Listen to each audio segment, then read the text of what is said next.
Hello, kumusta mga ka-retirees? Sa video na to ay pag-usapan natin yung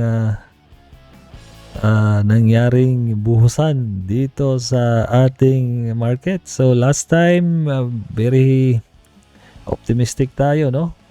Dahil doon sa nangyaring peace deal ng Iran tsaka ng US ay nagkaroon ng gap up yung ating market at yung mga headlines talagang sana tuloy-tuloy na, no? Sana dire-diretso na ang pag-akyat ng ating index at ng ating pag-rebound ng ating ekonomiya.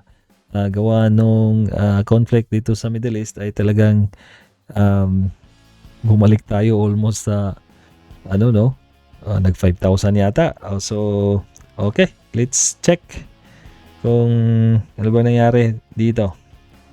Okay. So, naka-weekly tayo. Naka-ready lang sa ating setup sa trade. So, balik natin sa daily. Ayan. So, last kong upload ay vlog is dito nung June 15, no? Tapos holiday tayo kahapon and then ngayon. So, yung ginawang gap up at saka yung move nung isang araw na yon nung 15 at nung second day maganda rin, ano? Umakyat din pala siya ng halos similar na move nung unang araw. Kaso nalusaw lang din nung araw din na yun mismo nung 16 kahapon. So I thought holiday din dyan sa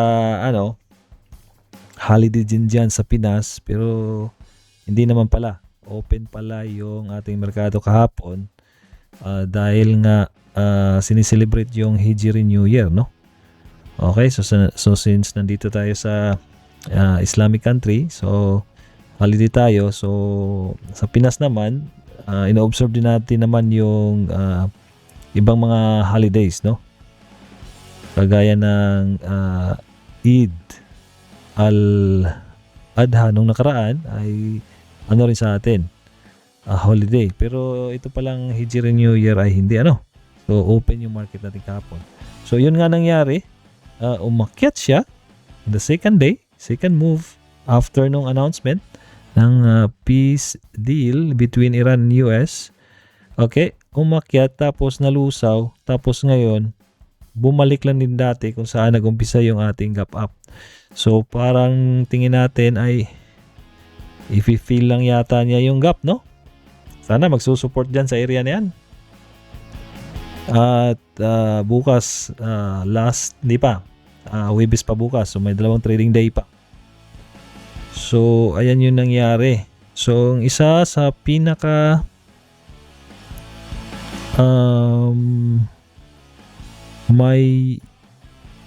yung biggest loser yata natin ay si ICT. Ito pa naman may pinakamalaking volume din nung nakaraan, no?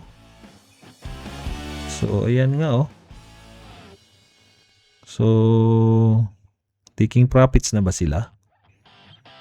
Kasi ang haba na ng run na yan, eh. Okay, naka-enter ako nito nung kailan ba yon? Nasa 100 plus pa lang ito, eh. Pero binenta ko na. Matagal na rin. So nagtuloy-tuloy lang din pala tong stocks na to. So ayun, ito yung malaking volume, no? Biruin mo 2.51 billion at yung volume niya at that is in peso, and then yung number of shares na nangyari ngayon na trades is 2.76. So napakalaki. So ngayon let's go to the stock na aking na bili, or yung stock na kung saan ay nagkaroon ako ng posisyon. Unang position ko after like almost 2 years na nahinto. So maganda yung volume.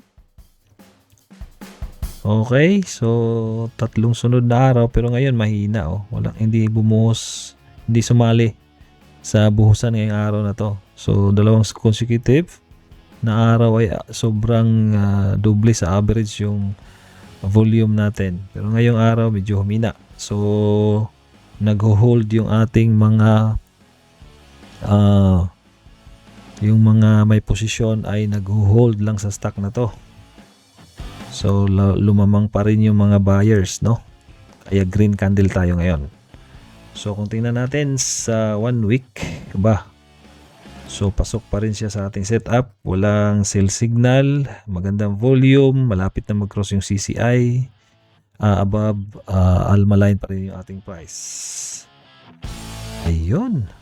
So yung mga ibang stocks na ating binantayan, which is wala na tayong ibang buying power, ay okay pa rin naman. Ito ay kailangan din bantayan dahil malapit yung dividend.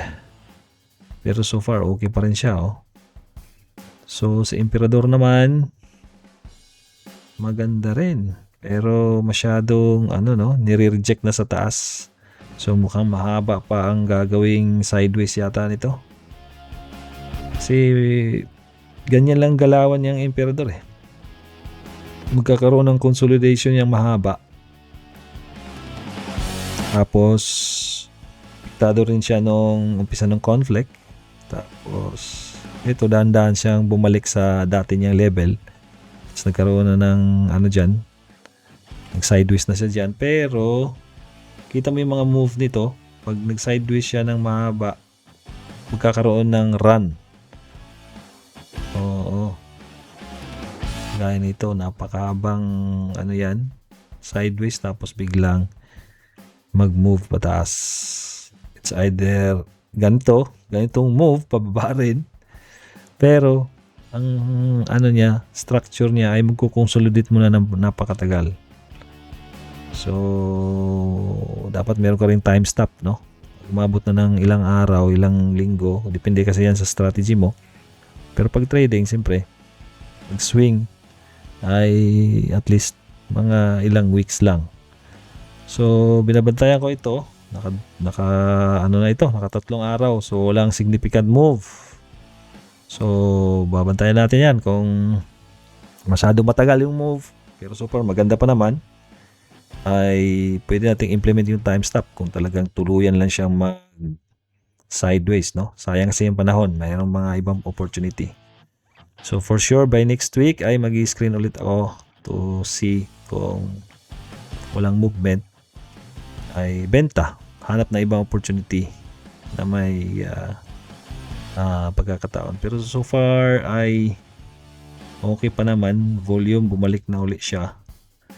Sa first week may 2 trading days pa at nasa average na yung ating volume dito.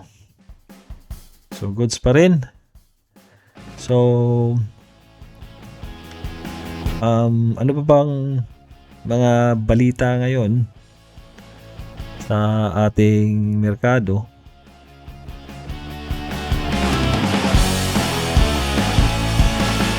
So balita ko ay magkakaroon yata ng issuance ng retail yung treasury, no? Retail treasury bond yung ating gobyerno.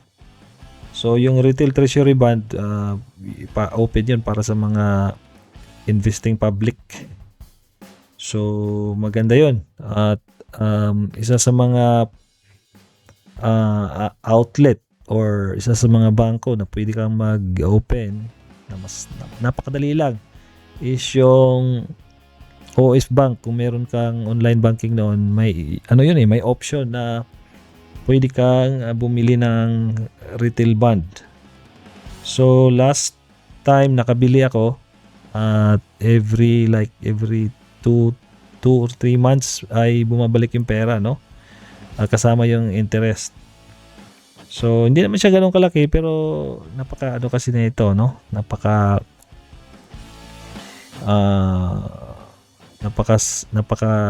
low risk na investment ba, at napakadali lang din i-avail. Kagaya nito, ito yung online banking ng makikita ba, ng ng OF Bank. Tapos may part dyan na purchase retail treasury, no? I don't know kung makikita ba siya. So, pag i-click mo yan, pag merong ino-offer, makikita mo yan. So, ganito itsura niyan. Nako, hindi masyado makita. Ngayon, pagka kinlik mo, kung merong available, magsasabi siya. Pero sa case na to, ang sabi, no available daw. No purchase ban offered at this time. So, magandang ano rin siya, no? Alternative na kung saan pwedeng mag-invest. Okay, so ayun. Yun lang naman guys, yung ating update sa araw na ito. Thank you so much for watching. See you next time.